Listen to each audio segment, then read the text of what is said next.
मुंडे साहेब, संपूर्ण महाराष्ट्र तुम्हाला सिंघम IAS म्हणून ओळखतो, पण या ओळखीची एक मोठी आणि वेदनादायी किंमत तुम्ही मोजली आहे। तुमच्या 21 वर्षाच्या प्रशासकीय कारकिर्दीत तब्बल 25 वेळा बदली झाले।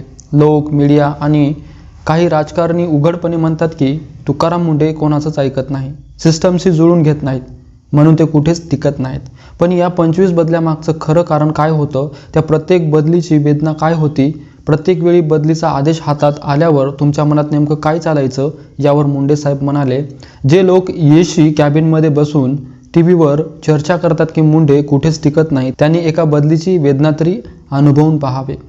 21 वर्षात 25 बदल्या म्हणजे साधारण प्रत्येक 9-10 महिन्यांनी माझं संपूर्ण आयुष्य एका शहरातून दुसऱ्या शहरात हलायचं। माझं कुटुंब, मुलांची शाळा, त्यांचे मित्र, त्यांचं घर सगळंच पुन्हा नव्यानं उभं करावं लागायचं। अनेकदा तर नव्या घरातलं सामान पूर्ण उघडण्याआधीच पुढच्या बदलीचा आदेश हातात यायचा।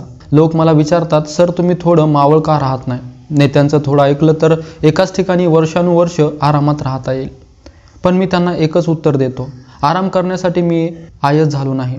2005 साली देशात 20वा क्रमांक मिळून मी सनदी अधिकारी झालो। तेव्हा मी भारतीय संविधानाची शपथ घेतली होती। कोणत्याही राजकीय पक्षांची किंवा मंत्र्यांची गुलामगिरी करायची नाही।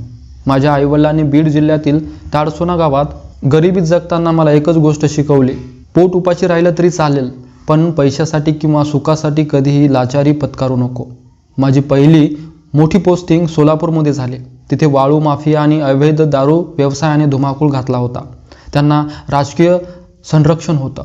मी स्वतः रात्री सरकारी गाडी घेऊन वाळू घाटांवर धाडी टाकल्या, कोट्यावधी रुपयांचा दंड ठोठावला, अनेकांचे बेकायदेशीर धंदे बंद केले।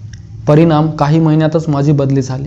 त्यानंतर जालना इथे गेलो। तिथे 6 वर्षापासून पाणी पुरवठा योजना रखडली होती।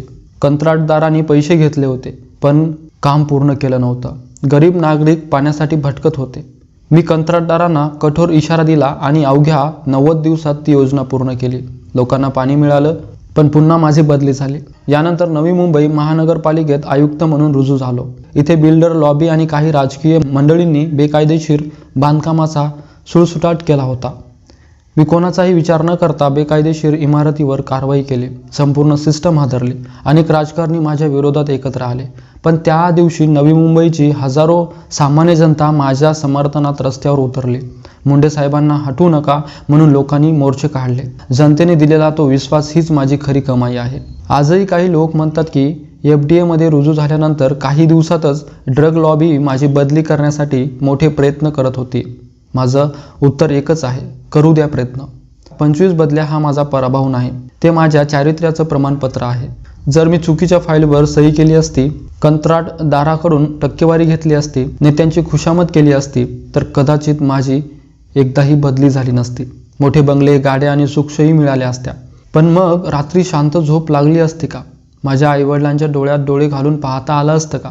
आज स्पर्धा परीक्षेची तयारी करणाऱ्या आणि संघर्ष करणाऱ्या प्रत्येक तरुणाला मला एकच सांगायचं आहे, परिस्थिती किती कठीण असो, समोर किती मोठी ताकद उभी असो, तुमचा कणा कधीही वाकू देऊ नका। कष्ट आणि प्रामाणिकपणाला पर्याय नसतो। प्रामाणिक मार्गावर चालताना त्रास होईल, बदल्या होतील, विरोध होईल, तुम्हाला एकटं पाडलं जाईल, पण जेव्हा तुम्ही निवृत्त व्हाल किंवा या जगातून जाल, तेव्हा लोकांची तुमच्या पदासाठी नाही तर तुमच्या चरित्र्यासाठी तुम्हाला ओळखलं पाहिजे।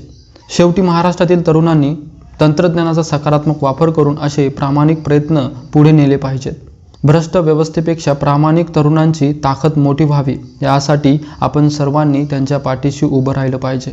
माझी महाराष्ट्रातील जनतेला विनंती आहे, हा संदेश प्रत्येक घरापर्यंत पोहोचवावा। जय हिंद, जय महाराष्ट्र।